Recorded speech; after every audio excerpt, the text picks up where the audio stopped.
Hello, alumni and fellow friends of St. Paul's High School. My name is Brett Lesperance. I'm a board member of the St. Paul's Alumni Association and a graduate of the class of 1986.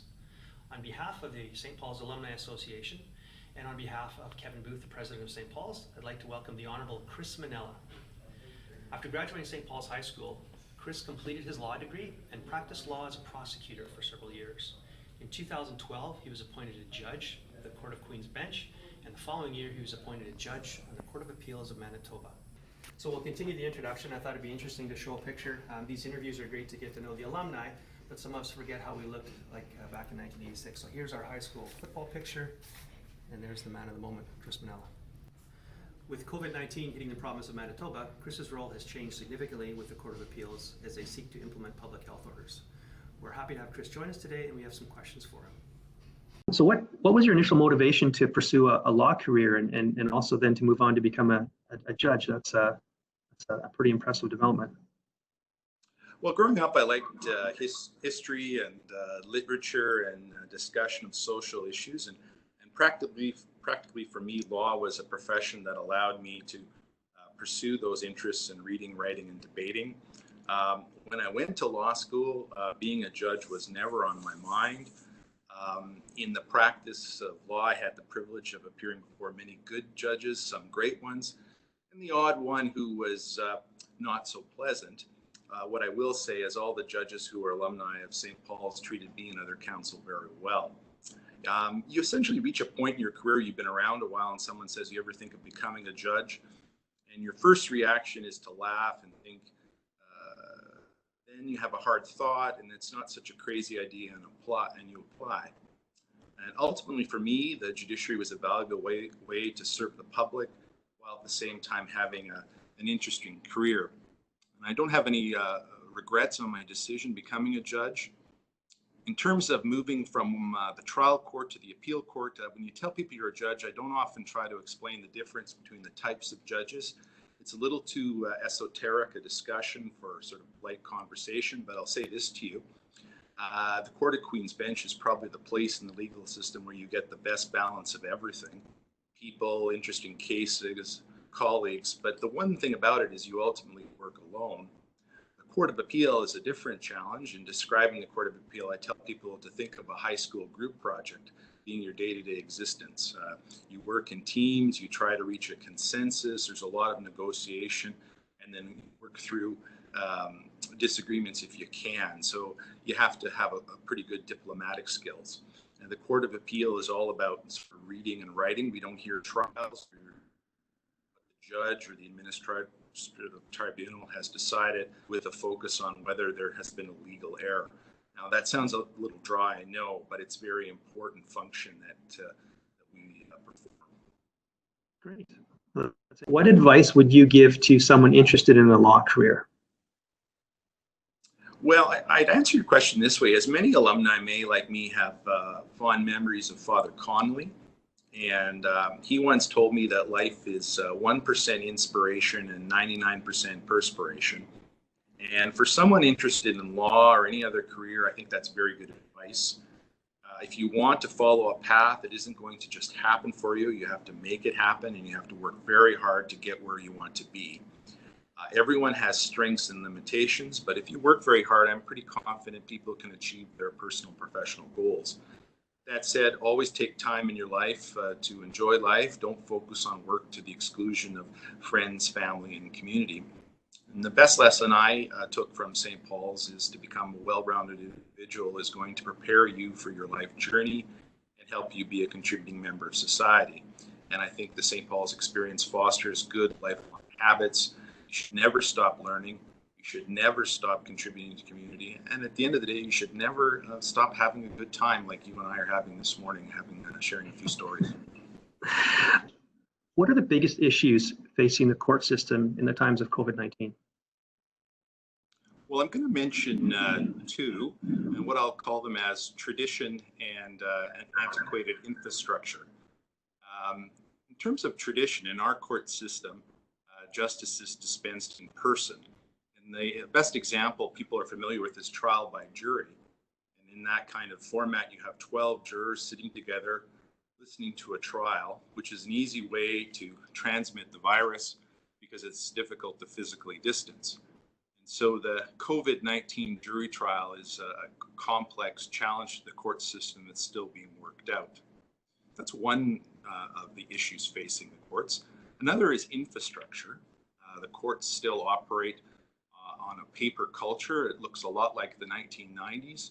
There's a lack of electronic resources, old facilities that date back to the early 20th century or temporary ones on circuit locations that have poor ventilation, no health screening protocols, a lack of plexiglass. And then there's always the problem of transporting people in custody to make sure they don't contract the virus or the staff supervising them. So I think I would answer your question is that one of the realities of the pandemic is it highlights the shortcomings in any institution and has done that for the court system. There is a bit of a technology deficit in the court system that's being addressed. And what's hopeful, I think, is I know there's a lot of people in positions of leadership that are working to try and come around with solutions that balance efficiency and fairness. Okay, no, good answer. I don't think you'd be the only one as an organization struggling with technology. I see it ourselves, and this event has made a lot of people relook at how they see themselves, and technology has been a solution in many cases, so it's good to hear. Do you think there'll be lasting effects on the justice system related to COVID-19, if any? The short answer is yes. I think people are starting to think of courts as more than just a location, but a public service. And I think that's the proper way to look at courts today. Justice can be delivered in a less expensive and smarter way through technology. And the popular culture about the legal system is it forgets that there's lots of steps that take place that are necessary in a case before it's decided by a judge or a jury. And so a lot of those appearances, things like transporting prisoners, document preparation, you're going to see more use of technology, electronic document filing, video conferencing like what we're doing today, all with the goal of saving resources, but also making sure that it doesn't come at the cost of the quality of justice. So there's a rich discussion that's going on right now to ensure that these matters are dealt with fairly by technology. It's probably a debate that any alumni is having in their own institutions, businesses, community groups, whatever. And one positive example is that there has been a problem about people sitting in pretrial custody.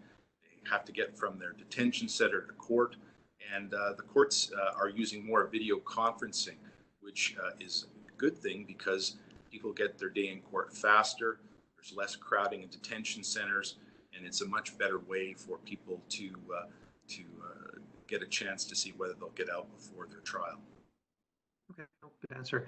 I think a lot of people are facing that at work.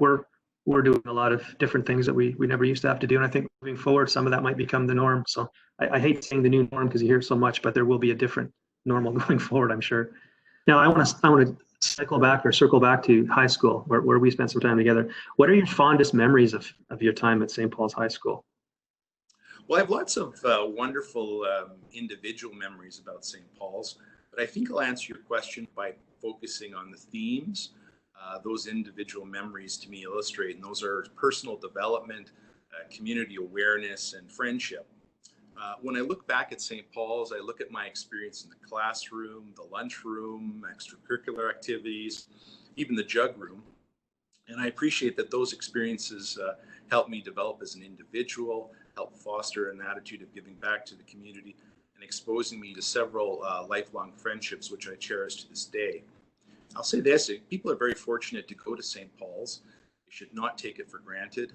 Many young people do not have the kind of opportunity, and students and parents not understand the complete value of attending St. Paul's for many years.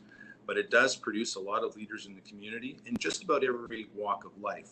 Sorry, I haven't told you who my favorite teachers were or who were the funniest suit in grade 9, Brett, but it wasn't you.